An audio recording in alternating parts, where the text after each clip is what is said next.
کان ہمارے جسم کا اہم حصہ ہیں، بلکہ جسم کے تمام عضو اہم ہیں، اور اگر ان میں کوئی بھی خرابی پیدا ہو جائے تو بڑی تکلیف کا باعث بنتی ہے۔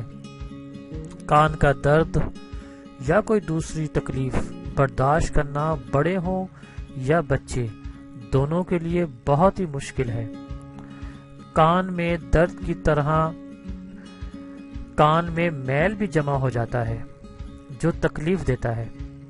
معمولی طور پر ہر شخص کے کان میں تھوڑا بہت میل ہوتا ہے، لیکن بعض اوقات میل کے زیادہ اکٹھا ہو جانے سے کان کا سوراخ بند ہو کر تکلیف کا باعث ہو جاتا ہے۔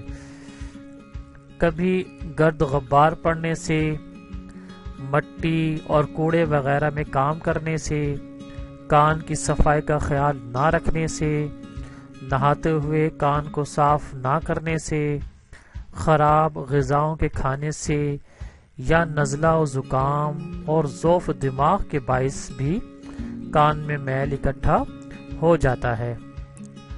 کان بند ہونے کی نشانیاں کیا کیا ہیں یہ ہم دیکھتے ہیں۔ مریض کو مختلف قسم کی آوازیں سنائی دیتی ہیں۔ ایک تو نشانی یہ ہے۔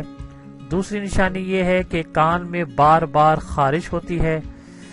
تیسری نشانی یہ ہوتی ہے کہ اونچا سنائی دینے لگتا ہے، اور چوتھی نشانی یہ ہو سکتی ہے کہ دھوپ کے رخ پر کان کو اگر دیکھیں تو میل بخوبی دکھائی دیتا ہے۔ تو یہ کان بند ہونے کی کچھ نشانیاں ہیں۔ اس کی صفائی اور احتیاط کیا کیا ہیں یہ ہم دیکھ لیتے ہیں جی۔ عموماً کان میں میل صفائی کی بے احتیاطی کے باعث ہو جاتا ہے۔ کان کی صفائی کروائیں، پہلا تو یہ ہے۔ دوسرا ہم صفائی اور احتیاط کا پہلو یہ دیکھتے ہیں کہ نزلہ زکام کی وجہ ہو تو اس کا باقاعدہ علاج کروائیں۔ اگر آپ کا کان جو ہے نزلہ اور زکام کی وجہ سے بند ہے تو اس کا باقاعدہ علاج کروائیں۔ کان میں بغیر ڈاکٹر کے مشورے کے کوئی بھی دوا ڈالنے سے پرہیز کریں۔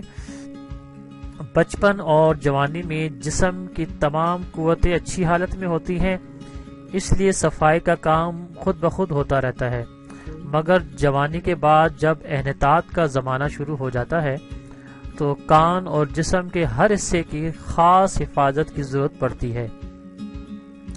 اگر کان میں بار بار میل اکٹھا ہوتا رہے تو بہتر ہے کہ کان کو روزانہ کسی بھی وقت گرم پانی میں تھوڑا سا نمک ملا کر اس سے دھو لیں اور روئی کی مدد سے کان صاف کر لیں۔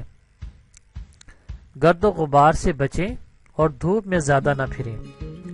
نزلہ زکام کا باعث بننے والی چیزوں سے بھی پرہیز کریں۔ سبزیوں میں آپ کدو، توری، پالک، کریلا اور خرفہ وغیرہ کا بھی استعمال کر سکتے ہیں۔